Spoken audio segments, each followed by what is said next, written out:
هاو شێوەی بەشێکی زۆری شار و شارۆچکەکانی هەرێمی کوردستان دانیشتوانی قەزای شارە زوور لە هەمبەر بێڕێزی بە پەیامبەری ئیسلام محەممەد درودی خوای لەسەر بێت لەلایەن وڵاتی فەڕەنسا لە هەمان کاتدا نیشاندانی هاوسۆزی لەلایەن بەشێک لە پەرلەمانتارانی هەرێم بۆ حکومەتی ئەو وڵاتە مەراسیمێکیان ساز کرد.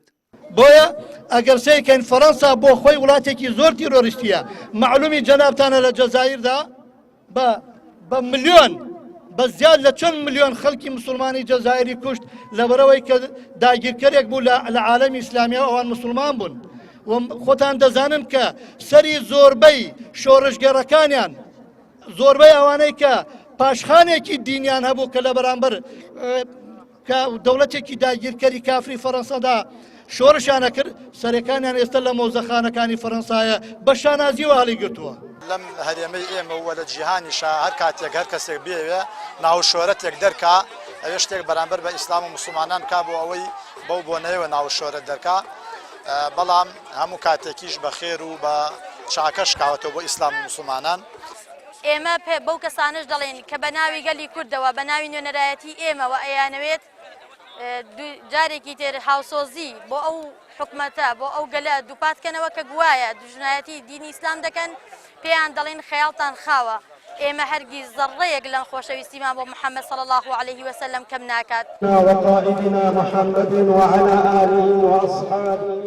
بەشێکی دیکە لە نیگەرانیەکانی ئامادەبووانی مەراسیمەکە پشتگیری بەشێک لە پەرلەمانتارانی هەرێمی کوردستان بوو کە بێگوێدانە هەستی زۆرینەی هەرە زۆری دانیشتوانی مسلمانی هەرێمی کوردستان پشتگیریان بۆ حکومەتی فەڕەنسا نیشاندا.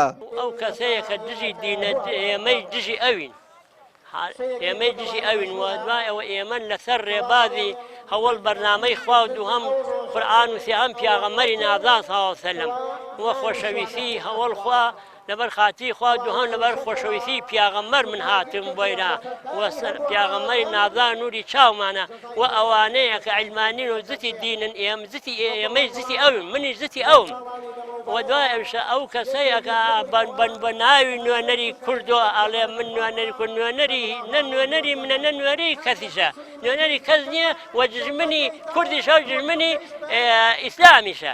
من وەکو تاکێکی مسلمان خۆم زۆر بە خۆشحاڵە زانم کە لەم پشتیوانی بۆ پێغەمبەری خوا صلی الله علیه وسلم سەد جار دووپاتی ئەەکەینەوە کە ئێمە وەکو مسلمان ئەبێ نانی ئەمە بچووکترین هەڵوێستە کە ئێمە هاتوینەتە ئەم شوێنە نەبێ ئێمە بە دڵ و بە ڕۆح و بە گیان ئامادەین و پشتیوانی لە دینەکەی خوا و پێغەمبەری خوا بکەین. ئێمە وەکو مسلمان ئەبێ ئامادەین سەری خۆمان دابنین لەم پێناوە. ئەتۆش ئەی نەچیبەتینە بەبێ جێدڵ مەسووتێنە. بەشداربووانی مەراسیمەکە بێڕێزی بە پیرۆزیەکانی ئیسلام بە خاڵێکی لاوازی نەیارانی ئیسلام دەزانن کە هەمیشە بووەتە هۆی ئەوەی زیاتر خەڵکانی ناموسڵمان بە دوای ناوەڕۆکی ئەم ئاینەدا بگەڕێن و بەشێکی زۆریشیان لەو بە دوواداچوونانەیاندا مسلمان بوونی خۆیان ڕاگەیاندووە. نوری چاوانم یا ڕەسوولەڵڵا گیان و سامانم دەکەم بە فیدا ناحەز ناتوانێت ئازارت بدا خودا هەمویان زوو لە ناو دەبات تۆ گەورەترین پیاوی خودا بووی ڕێز لێ نرا و خاوەن وەفا بوویت. وقائدنا محمد وعلى آله وأصحابه. وشیار محەممەد کەناڵی ئاسمانی پەیام شارە زوور.